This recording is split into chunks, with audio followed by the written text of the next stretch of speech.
In the early 1990s,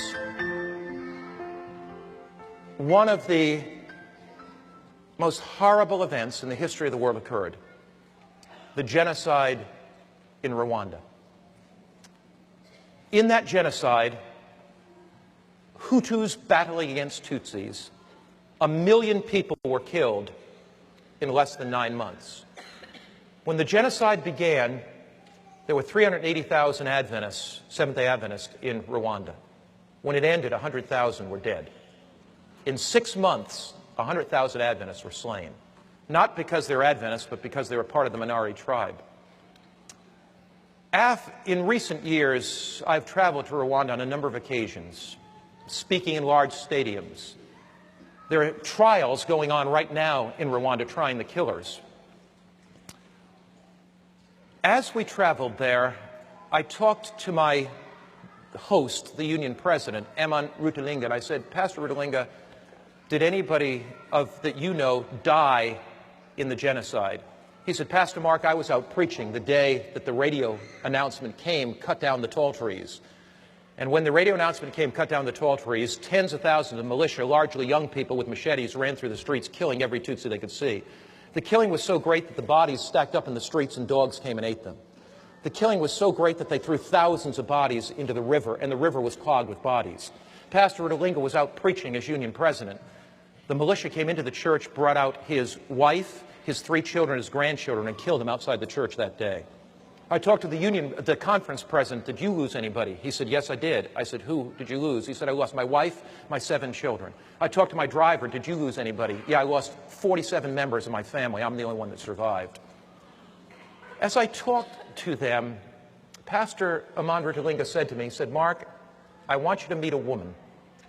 And when you meet her, your life will be changed forever. Her name is Adele Selfu."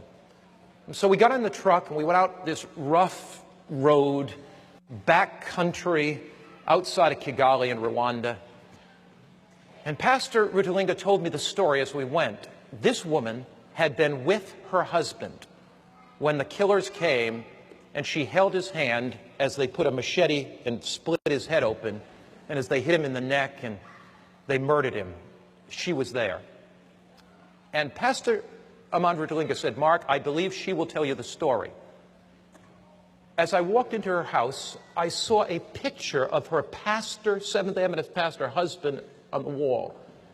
And in respect, I simply walked over and stood and looked at the picture. And I thought about what it would be like if I were holding my wife's hand and somebody ran to me, and the horror that she would go through as they split my head open with a machete. As we sat down, we made small talk for a while, and Mrs. Selfu came in the room.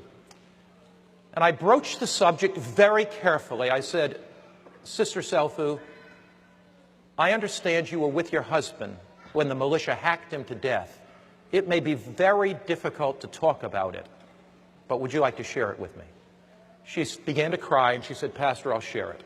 She said, "We got word that the militia was coming closer and closer to our village. We fled with 45 others to a Catholic church in the basement. We thought it would be a hiding place and they may go by the church.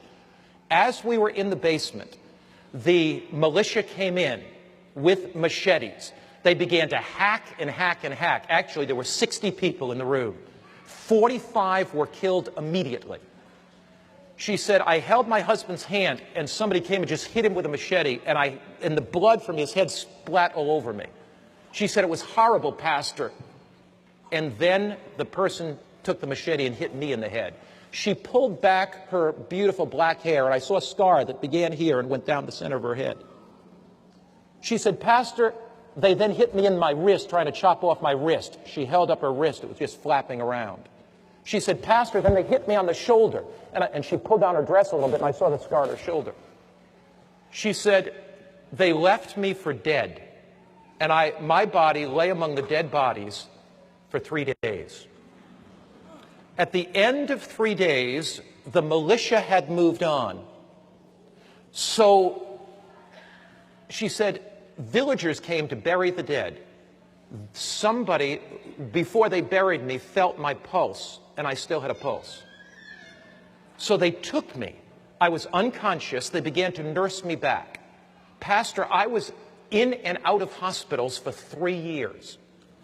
By this time, the forces from outside of Rwanda that were in the Congo fought their way back, liberated the country, and they built 18 prisoners for the murderers. They put 180,000 people in prison.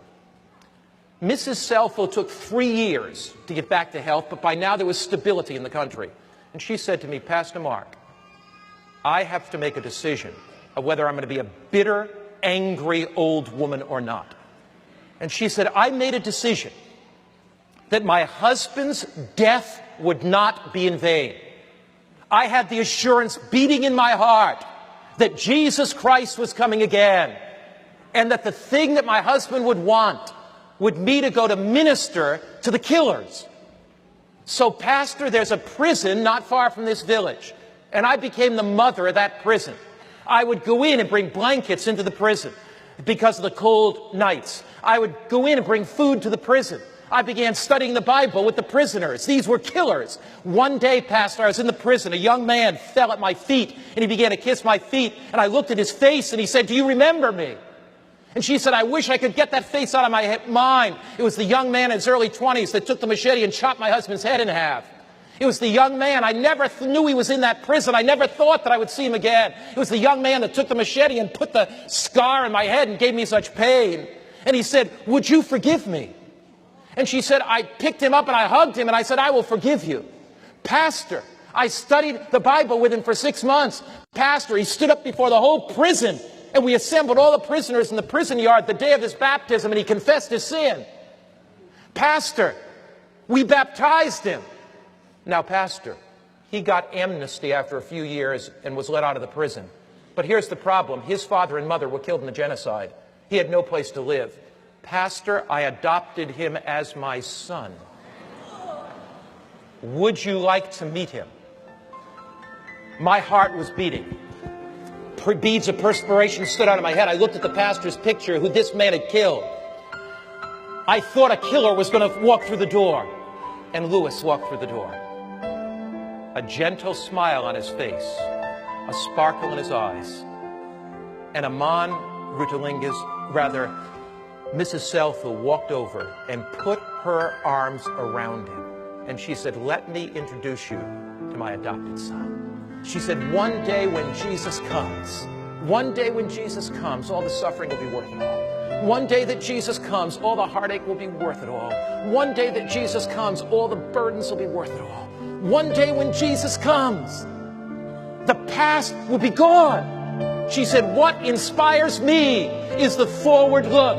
Jesus is coming again. Is there something in your heart right now that needs to be dealt with? Have you been harboring some bitterness? Is there some sin secretly in your life?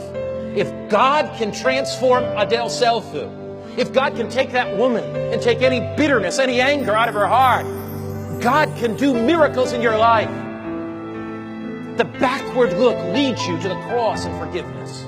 The upward look leads you to receive the power of the living Christ that is there. The forward look leads you to put aside anything that would keep you from being ready for the coming of Jesus.